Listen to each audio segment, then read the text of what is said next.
Welcome back to Geeky Reviews. I'm your host, Michael Wilkerson, and this is going to be my review for Season 1, Episode 2 of The Flash, titled Fastest Man Alive.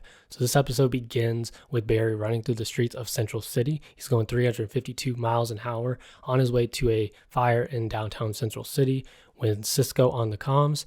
I love this little opening moment when he's running through and he actually misses his mark in terms of where the building is at and where the fire is actually happening at. And Cisco had to actually tell him that it's like a block back. I think this shows like that Barry, for one, is trying to learn his powers still. But at the same time, he's trying to learn where everything out is in Central City. And I love that about it. And it also could be a funny nod to how big Vancouver is where they shoot the show, which I think is really kind of a clever nod if that is the case. But overall, like a lot of this episode, Barry deals with a few like problems. First and foremost, he's not eating enough, so he starts fainting and blacking out. And so it's kind of an interesting thing that they do with his metabolism type thing.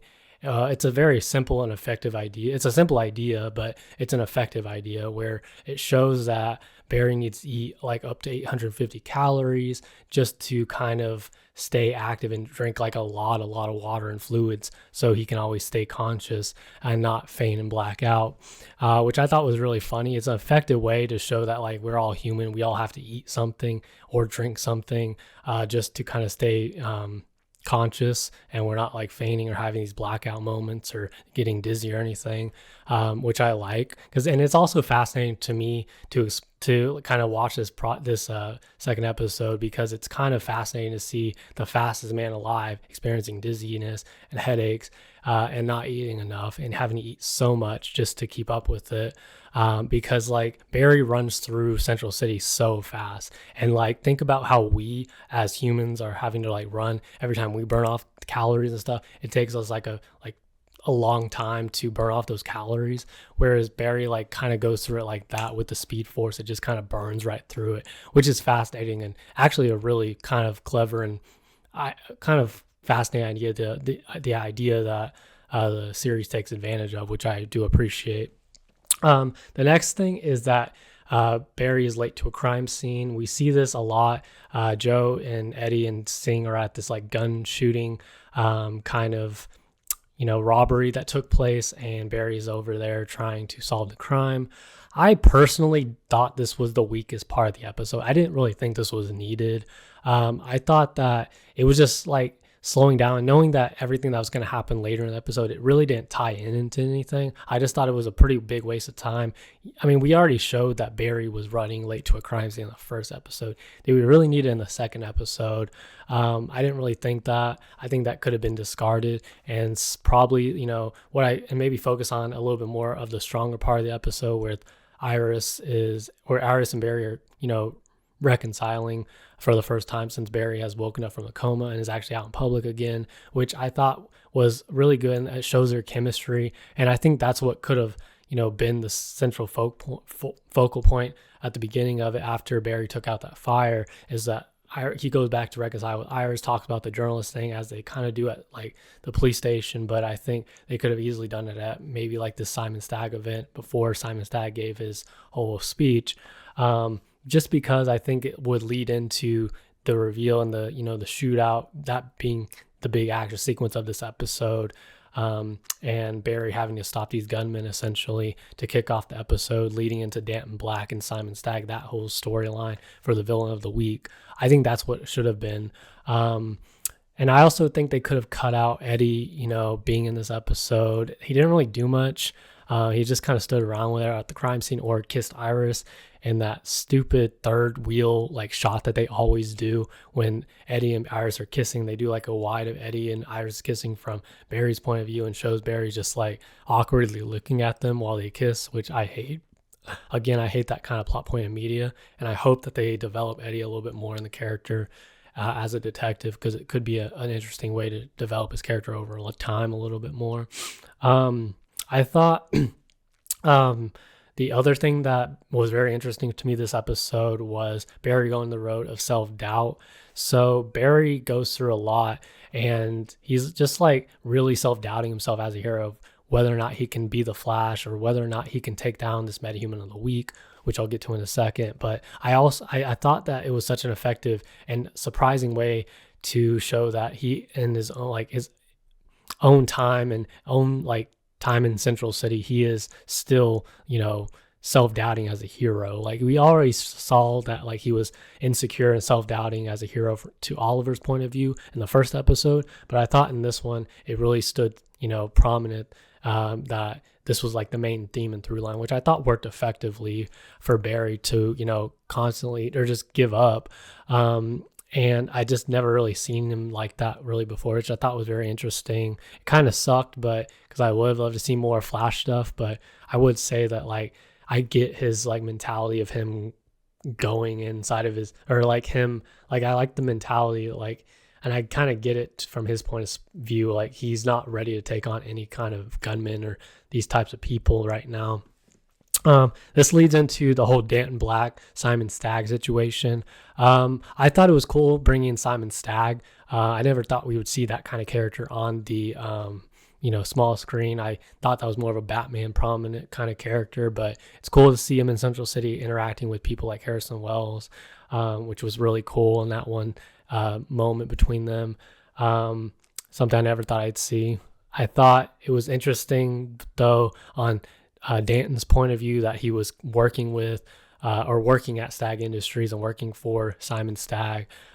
He essentially gets fired and let go. I think he gets fired from, and I think Simon Stagg takes over his research. He like specializes in cloning himself or something. I honestly couldn't really take his villain kind of too seriously.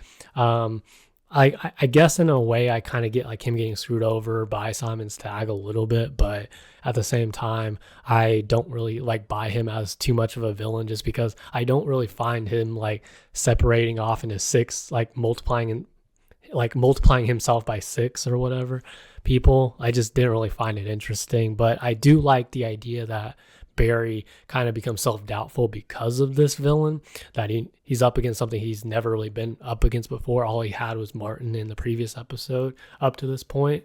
But again, I just really couldn't take it too seriously. I think he was a very weak villain for me compared to Martin. I thought Martin was a little bit more threatening last episode, and putting people in danger more and more, where this one was more trying to get revenge on Stagg. And then Barry gets in the way, and like the only thing I really hate about the whole Barry self-doubting himself is that Barry stops first and foremost to talk to the villain and then punches a bunch of them, and then he multiplies again. It just gives him more time to multiply more and more. And I just feel like maybe he could have just instead of sitting there talking to him, he could have just punched him a few times, and then maybe he saw that it would keep multiplying, and then he just couldn't get out, and then it just plays out exactly how it is. He just can't get out, and eventually he does run out of the building and escapes from these people. And I think that would have worked. I think that's exactly how it should have been, instead of him sitting there talking to him and giving him time to multiply into more people. But again, I just couldn't really take him seriously. But overall, I would say I didn't really like this as much as the first episode. I thought the pilot was a lot stronger, but I thought they had some interesting ideas here that they played around with for Barry. And I think even for Joe and Harrison Wells trying to really come to grips with helping Barry. I think, I thought that Joe was, so far up Barry's ass and trying to make him the best hero, but he's also trying to look out for him after you kind of get his backstory of looking after Barry at a young age, keeping him from seeing his dad in Iron Heights. And I thought that was effective. That's where I would see where Joe was having so much doubt and not wanting Barry to be a hero, because he sees the bad things that happen in people's lives, and he doesn't want Barry to suffer that as well. So it kind of, like I said, it gave Joe a stronger reasoning for, being or not supporting Barry, I guess, in a way. But I also like that he came back around and said, hey, a cop with a gun is not equipped to handle somebody like Danton Black or like Mark Martin, or Clyde Martin, I should say. So the only people that can actually stop these people would be, of course, the people that created them in Star Labs. So I like that, eventually Harrison Wells talked Joe out of that. and it turned him around to where he's like, well, yeah, we both care for Barry, but at the same time, we can't hold him back from achieving, his greatness, because he is a Flash, he is a metahuman, and you have to start be accepting of what we do here at Star Labs and protecting Barry, and also collecting or stopping these metahumans, I should say. But overall, I would say like I said, I didn't think it was as good as the first episode, but it was pretty solid with some good ideas. So I'm still going to give this about a 6.8 out of 10. It was still pretty good, but again, it could have been stronger with a stronger villain. I thought it could have been stronger with some, stuff with Eddie and Iris and stuff like that. I think the crime scene could have been like, a little, like, I guess, cut out of this episode. Like, I didn't really think it needed to be here. But yeah, overall, like I said, 6.8 out of 10. Let me know what you guys think. What was your favorite part of The Flash Season 1, Episode 2? And if you enjoyed the review, as always, please like, share, comment, and subscribe. And I'll talk to you guys in the next Geeky Reviews video. Peace.